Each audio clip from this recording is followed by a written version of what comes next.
السلام عليكم ورحمة الله وبركاته. أحلى متابعين في الدنيا، متابعين مطبخ على قد ما أقسم مع أمل. ازيكم يا حبايبي، عاملين ايه؟ يلا تعالوا شوفوا أحلى مسقعة بتتعمل ازاي.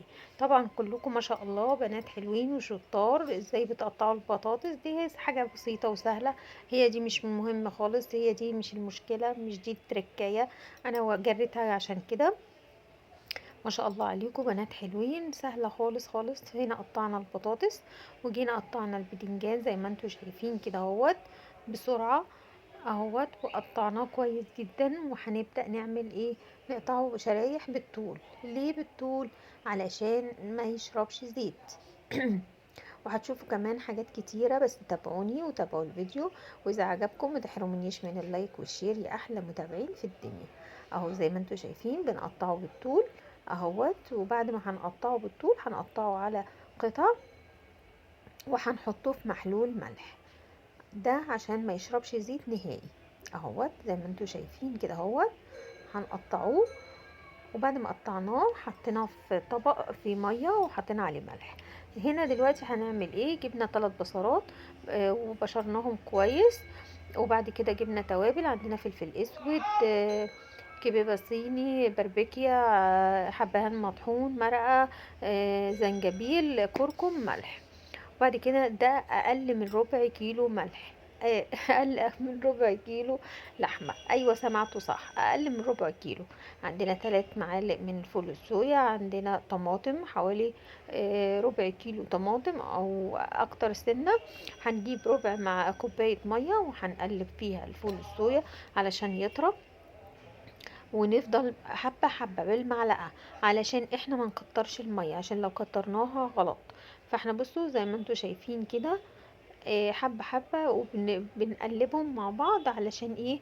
عشان يتجانسوا مع بعض. زي ما انتوا شايفين كده اهوت. احتاجت ربع كوباية تانية، رحت حاملها لها برضو معلقة معلقة. علشان ايه؟ ممكن الكم المية يبقى كتير هتبوظ الدنيا كلها.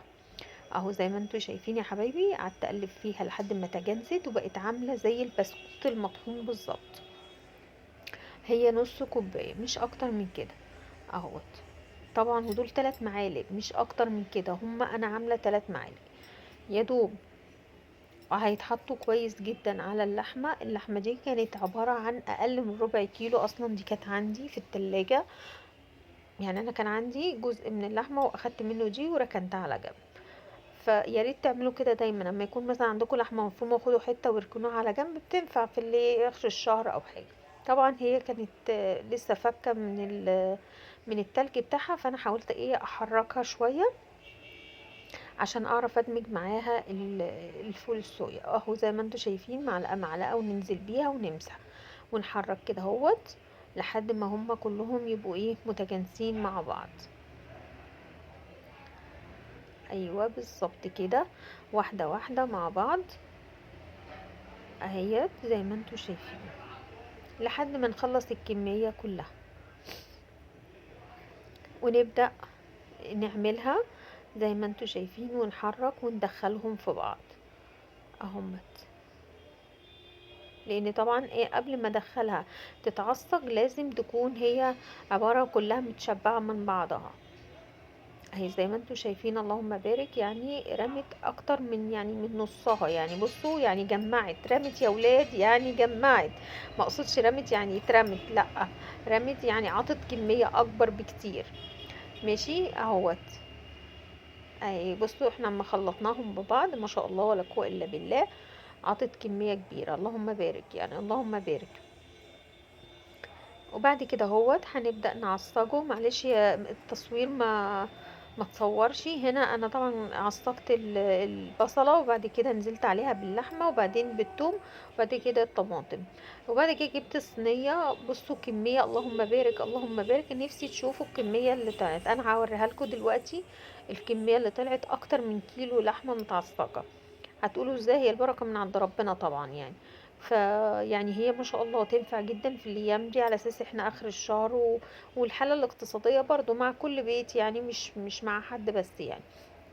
فدي بتنفعك ان انت ممكن تعملي حد جايلك برضو ايه تفرد معاكي في العزومات وكلام من ده. هو بصوا اللهم بارك، يعني اللهم بارك. انا اخده طبقه في الصينيه، وباقي الطاسه زي ما هي بحالها كميه اللحمه. فاحنا هنعمل دلوقتي طبقات. هنعمل دلوقتي البدنجان هنرصه، وبعد ما نرصه هنروحوا حاطين طبقه من اللحمه اهو زي ما انتوا شايفين كده.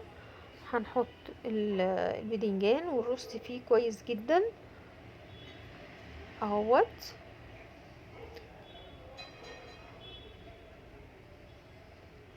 هنرص واحده واحده.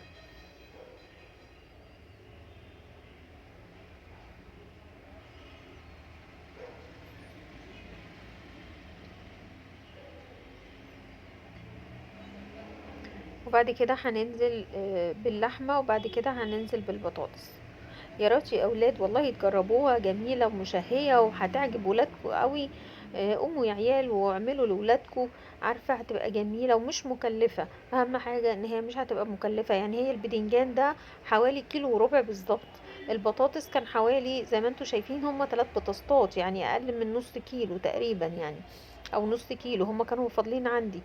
فيعني عادي يا ولاد احنا نقوم ندير الدنيا ونحرك الاكل ده لولادنا، علشان طبعا ايه محتاجين الولاد في الشتاء ده اكل يبقى مشبع واكل جميل. جربوها وهتعجبكم جدا جدا.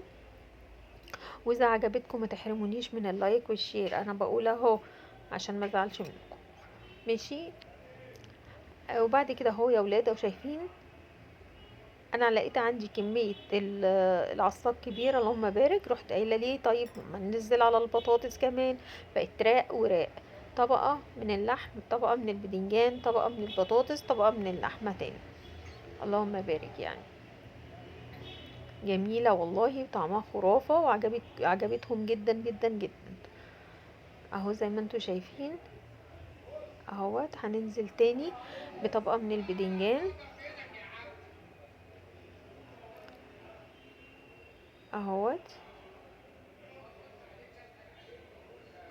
وهنعمل بالتبادل، وبعد كده نحط اخر طبقة من اللحم. وبعدين دلوقتي اهوت عملنا الطبقة التانية من البدنجان، رصيناها اهوت زي ما انتوا شايفين ما شاء الله.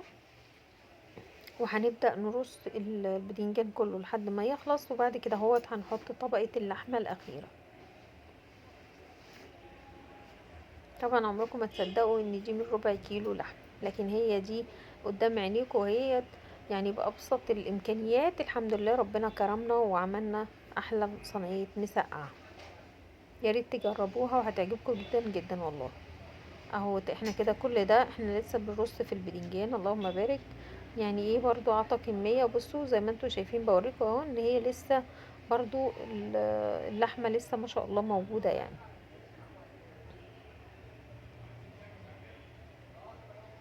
اهو بنرصهم واحدة واحدة كده زي ما انتوا شايفين. اعملي بقى لولادك جنبها شوية فلفل محمر. حمري لهم قرنين فلفل. اعملي لهم شوية لفت جنبيها بصلة، طماطمايه مقطعة كده ورشرش عليها شوية فلفل اسود وملح. ممكن تحط لها دقة جنبيها، يعني أكلة جميلة. ممكن تعملي لهم شوية خضرة، سلطة خضرة، أي حاجة. يعني عارفة هتبقى أكلة جميلة ومشبعة وما شاء الله ولا قوة إلا بالله، ما كلفتناش كتير. اهوت كده تقريبا شبه خلصنا يعني. هنحطها في الفرن، وكده خلاص اتحطت في الفرن. قليت جنبها قرنين فلفل، يعني كذا قرن فلفل حراق او بارد، دي حاجة ترجعلك. وزي ما انتوا شايفين ما شاء الله تحفة جميلة جميلة مشبعة ولذيذة. يا ريت تجربوها. واذا عجبتكم ما تحرمونيش من اللايك والشير يا احلى متابعين في الدنيا. وقولوا لي في الكومنتات ايه رأيكم فيها. عجبتكم؟ مشهية؟ لذيذة؟ والسلام عليكم.